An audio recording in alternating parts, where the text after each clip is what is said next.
What's up, YouTube? This is your boy Nick. I got my special guest here, Chris, and today we reveal our predictions for the 29th annual Royal Rumble presented by Chex Mix. Now, before we get started, on behalf of the both of us, I would like to send out a congrats to the Vigilante Sting on becoming the very first inductee into the WWE Hall of Fame class of 2016. You deserve it. All right. Now we're gonna kick things off with the kickoff show that was just announced yesterday. It is a fatal four-way tag team match to determine who will enter the Royal Rumble. You have the Dudley Boys against the Ascension, against Jack Swagger and Mark Henry, against Darren Young and Damian Sandow. Who do you think has the advantage in this match? Well, it has to go to experience and who's been into the Royal Rumble more. Right. Other teams are fresh and out of the whatever they are.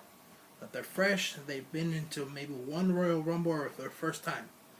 So the Royal Rumble, to the winner, has to go to the person with the most experience. Which would be Mark Henry, Jack Swagger, and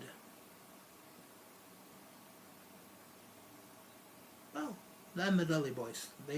All four of them have more experience than anybody else. Oh, well for me, honestly, I'm gonna have to go with Jack Swagger and Mark Henry because not that I have anything against the Dudley Boys, but unlike them, Mark Henry and Jack Swagger have been in more Royal Rumble matches than any other superstar in this match. True. Not to mention the fact that both Jack Swagger and Mark Henry are both Olympic champions and high school wrestling champions. So for me, Jack Swagger and Mark Henry. Alright guys, now we focus our attention to the tag team titles as the New Day will defend against the Usos. Now this rivalry started dating back all the way back to last year's WrestleMania where the New Day injured Jey Uso and Jey Uso had to have immediate knee surgery. Ever since then, the Usos have been hell-bent on wanting back the tag team titles. Their last tag team title match was last month at TLC. It was a triple threat match for the tag team titles. You had the New Day, the Lucha Dragons, and the Usos. That match pretty much ended with the New Day winning, but now it all comes down to this. For me, I'm gonna have to pick the Usos, only because the New Day has and always will have the three-man advantage, but the Usos can use that against them. So if the Usos can secure the tag team titles for a third time, then that'll prove to the New Day that their Slammy Award Tag Team of the Year win wasn't a fluke. Who do you got? I would have to go with the Usos also because they have experience. They won the titles 3 times, like he said. So the best has to go to the most experience, and to that is the Usos. Very well. Alright guys, now we move on to the Divas division as Charlotte will defend her Divas title against Becky Lynch. Now this whole friendly rivalry, if you will, dates all the way back to their debut in NXT, where Charlotte, Becky Lynch, Sasha Banks, and Bayley, our current NXT Women's Champion, formed the 4 Horsewomen. And both Becky Lynch and Charlotte both agreed that they would not let their careers get in the way of their friendship. But that all changed at Night of Champions back in September, when Charlotte defeated Nikki Bella to win the Divas title. Ever since then, she's had her father, 2-time Hall of Famer and 16-time World Champion, the Nature Boy Ric Flair, in her corner.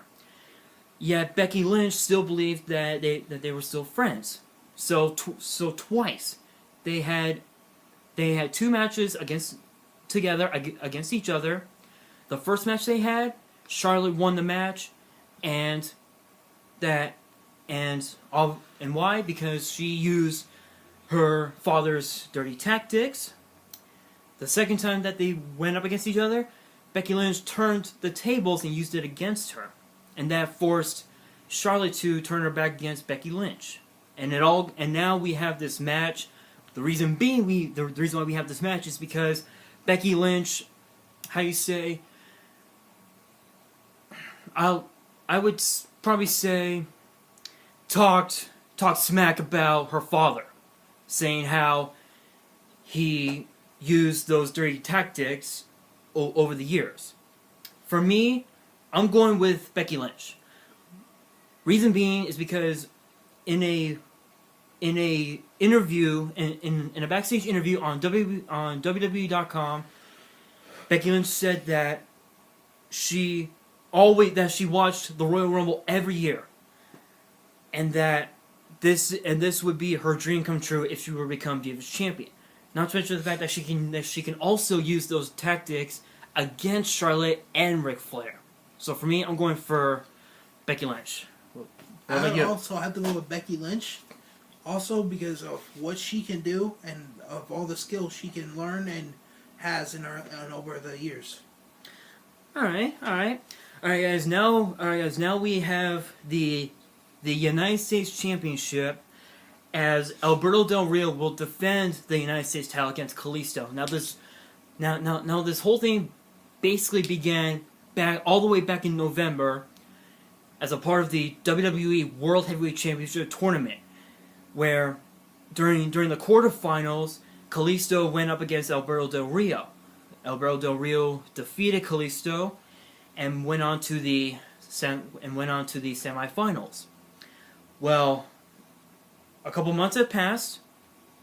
A couple weeks ago, on SmackDown in their new home of the USA Network, John Cena wanted a rematch for the United States title. Alberto Del Rio said, "No way, you had your chance and you blew it." So, however, I will give a match to any superstar in the back. John Cena picked Kalisto.